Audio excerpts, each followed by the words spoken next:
Buckle up, it's time to talk about game prices, particularly in the wake of Nintendo's recent pricing decisions. Specifically, it seems that Mario Kart World and Super Mario Party Jamboree Nintendo Switch 2 Edition plus Jamboree TV will both launch for $80, whereas Donkey Kong Bonanza will launch at $70, and it seems that many other games will also be $70 or $80. Digital appears to be slightly discounted in most regions compared to physical editions. Rumours of $90 games have not been substantiated, which is not to say they won't happen, but either way, the prices are up to a third increased on most Switch games. So what is going on? How could Nintendo do this? Is this going to open the price floodgates in the industry? And what next for game prices? In this video, we are going to explore the true scale of Nintendo's price hike, consider the industry context and implications, and see what is likely to happen going forward. First up though, let's be clear. For the first part of this video, I'm not going to be looking at this as a consumer. Obviously, as a consumer, I want top quality at good prices. I don't necessarily expect them to be low prices all the time.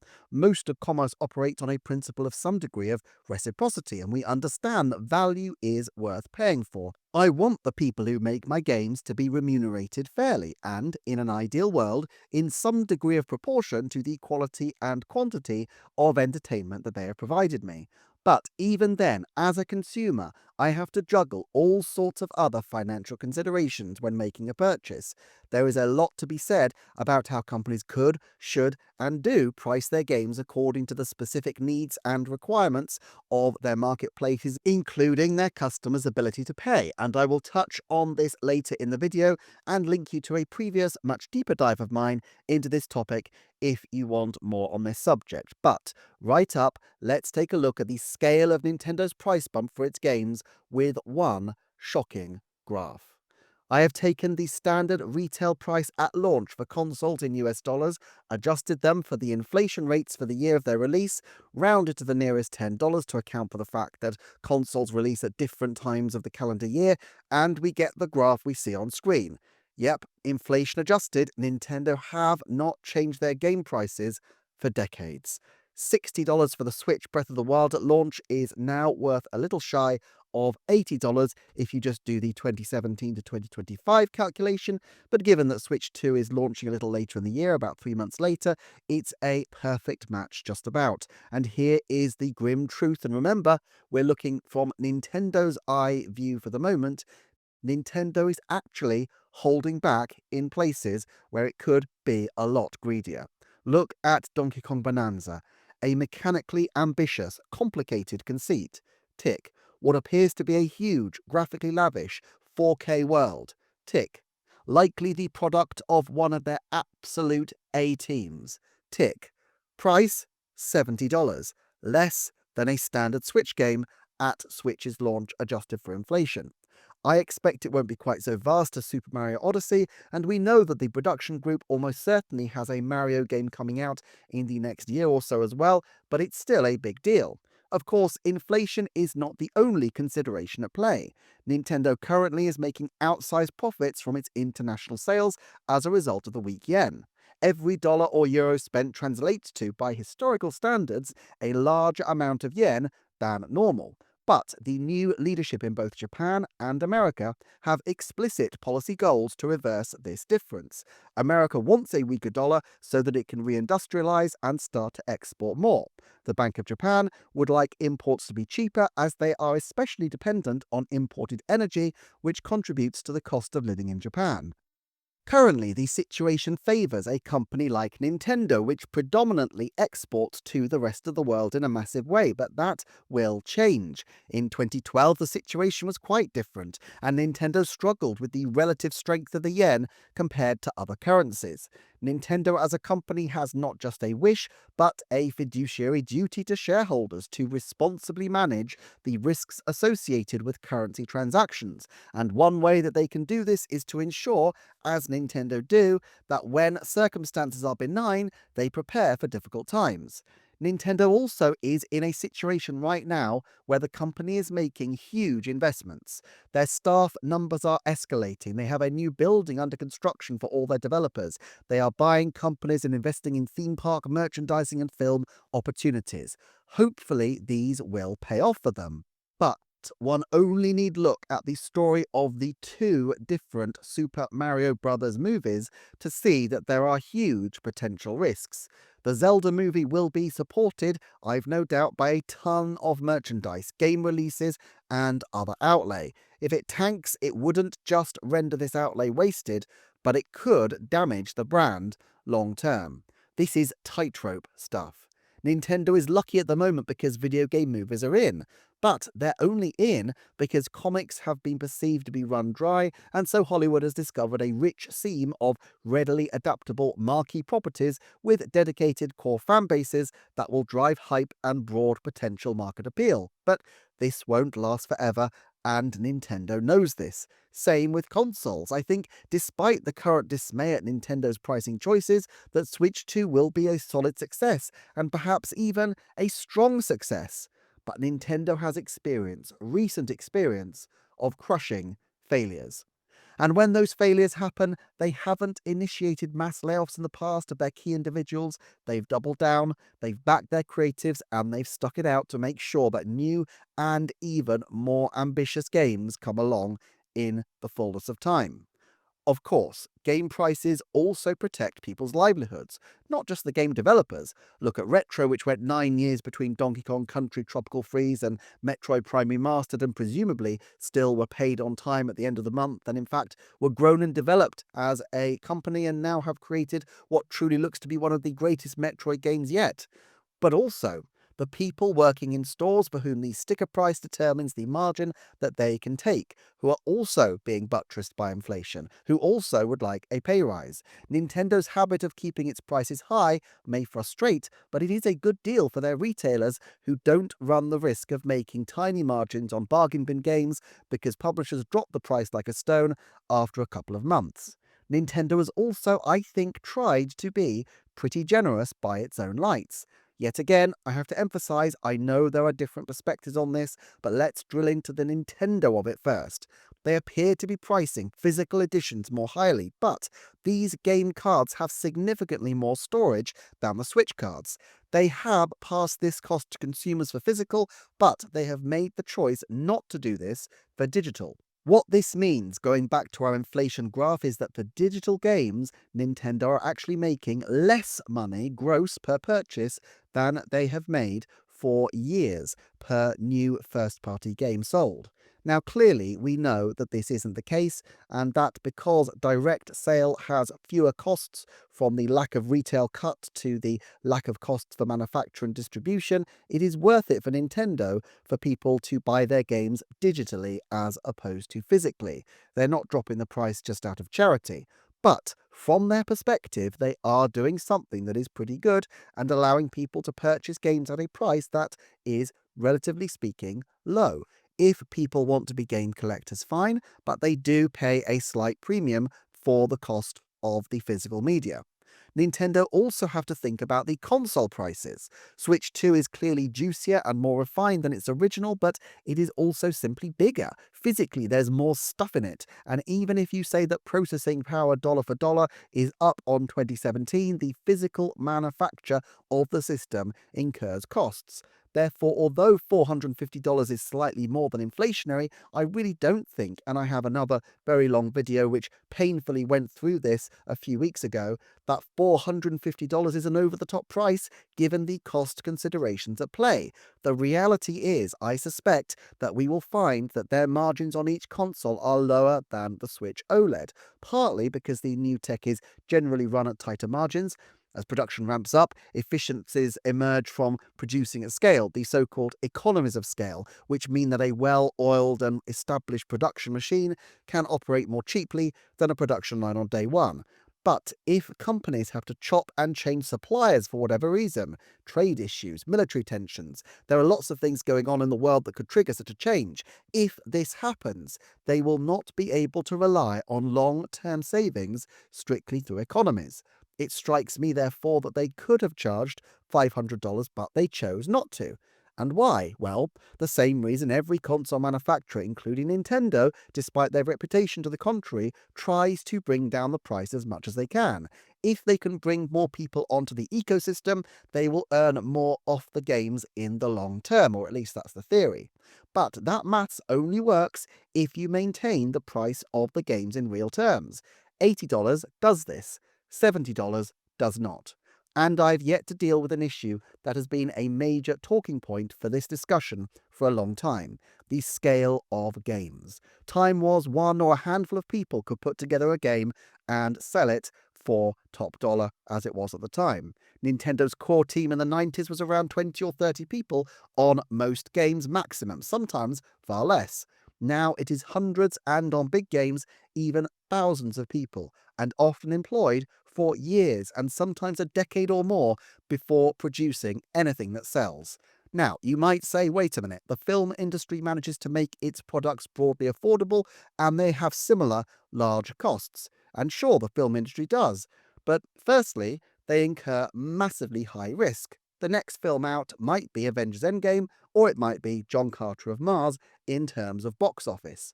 Secondly, their numbers are bigger and a very large audience can ameliorate the costs considerably. If you pay the people creating the artwork, irrespective of whether or not it sells, the marginal profit on 100 million sales is different from the marginal profit on 1 million sales. Box office figures are recorded in money, not ticket numbers, but I've seen estimates that perhaps 100 million people watched Avengers Endgame just in cinemas, and that's at a time when cinemas were on a massive downswing. Factor in streaming and television repeats, DVDs and Blu-rays, and those numbers escalate dramatically. That sort of initial success, combined with longevity, is a trick Nintendo would like to pull off, I'm sure, but with the rare exceptions such as Mario Kart 8 Deluxe, they rarely can do so. Also, though, with films, I would contend the value proposition is very different. A really, truly great movie you might watch a dozen times in your life, perhaps even 100 times. That is, at top whack, 200 hours of entertainment in a lifetime. A great top-of-the-line game is often expected to deliver that scale of entertainment in the space of a few weeks. Clearly, time spent is not the only metric of quality and not the only thing that should determine cost. Otherwise, Fire Emblem games would cost 5 times Super Mario Bros. Games, and Xenoblade games would replace Lamborghinis as the ultimate status symbol.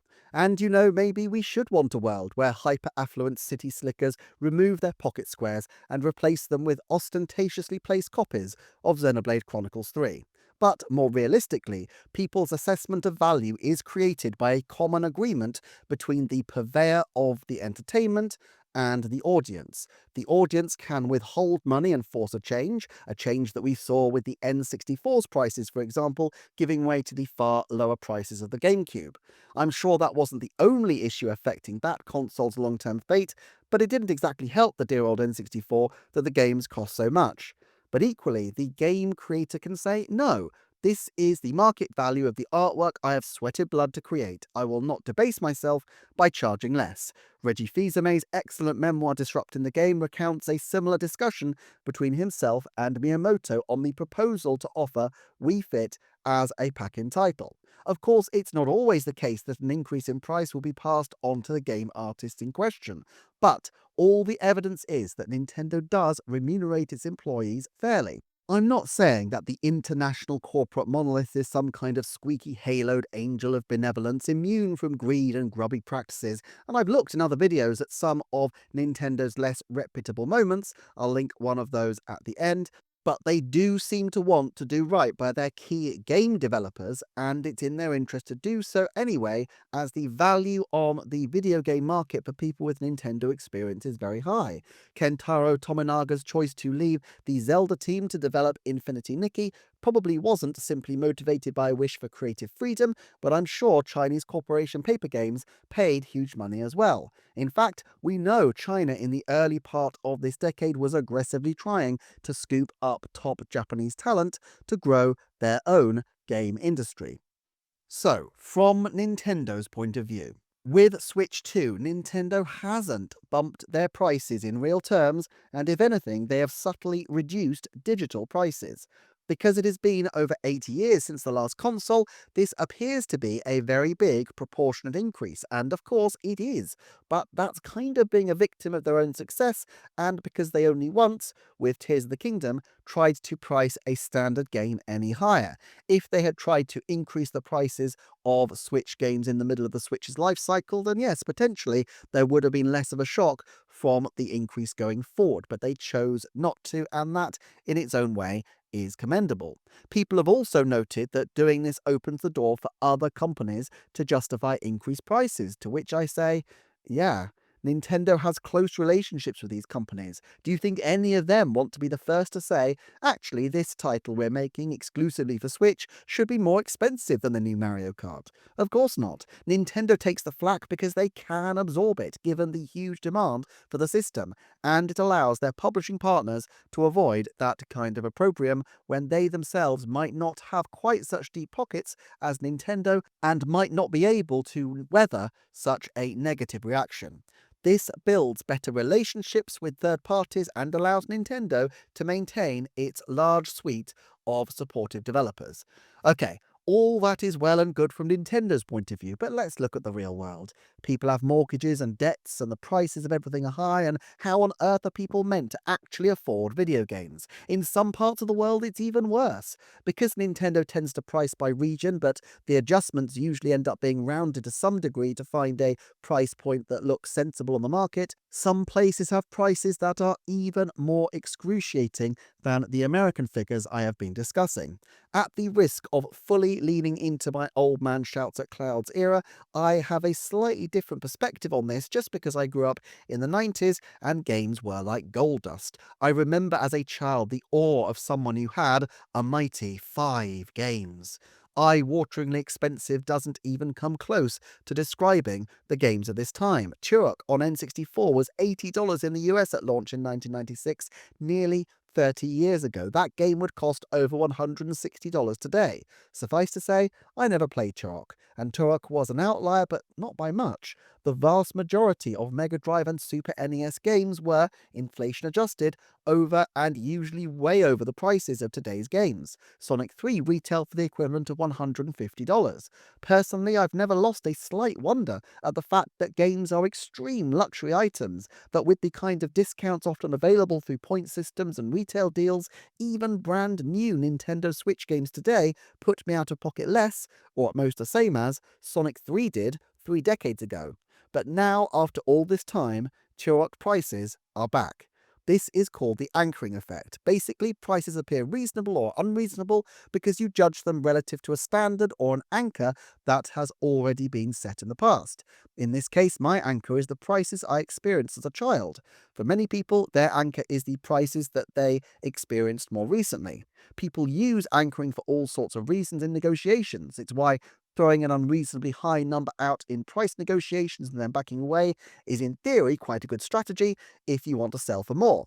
Even though you won't get the unreasonably high figure you're looking for, you've anchored the conversation so that both parties will at least be thinking in terms of numbers towards the unreasonable figure, even though that specific figure is out of the question. Now, perhaps companies need to look to re-anchor the game prices in the minds of consumers, and that's why I don't think Nintendo's price choice will be the last to evoke pained responses over the coming years. They were the first out of the gate because Switch 2 is out of the usual console cycle. But I don't expect PlayStation 6 and the next-gen Xbox games to be any cheaper. Will this trigger a similar response from consumers as the N64 experienced? Will people rush from the technology, causing the companies to rethink and readjust and bring down those prices? Maybe. I know people will be priced out of the next-gen experiences, and that's painful and not what anybody, including Nintendo, would want. But given the fiscal constraints they're operating in, they will need to find a way to make savings to justify a price cut if they want to stay in business long term. In the 90s, the solution was the move to optical media. Indeed, I suspect one of the reasons for Nintendo choosing these bizarre mini-discs for the GameCube was precisely to make the games as cheap as possible to manufacture after the N64 experience, a choice that probably was counterproductive but nevertheless signaled a big change in their direction. But what is the equivalent of the move to optical media these days? Probably AI. AI will make gaming cheaper for sure, and that is another reality that these companies will have to contend with. Either you provide AI diversions, which likely will be very entertaining in their own way, but will be essentially cheap to make without human involvement, or not much. Or you value craftsmanship. You accept that you want huge numbers of people who are talented individuals making AAA games, and that video games are a luxury proposition. My hunch is that within a few years there will be very good, cheap AI games. One only need to look at the AI artwork that can convincingly imitate some of the greatest artists that have ever lived.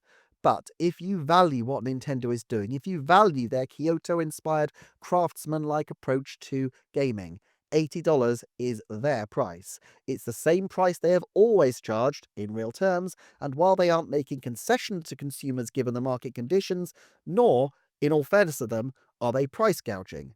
They have kept consistent.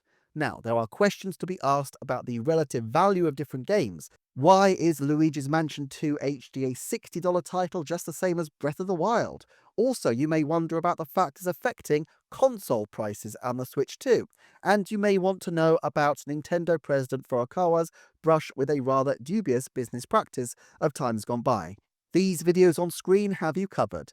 Take care, and I shall see you next time for another Nintendo Forecast.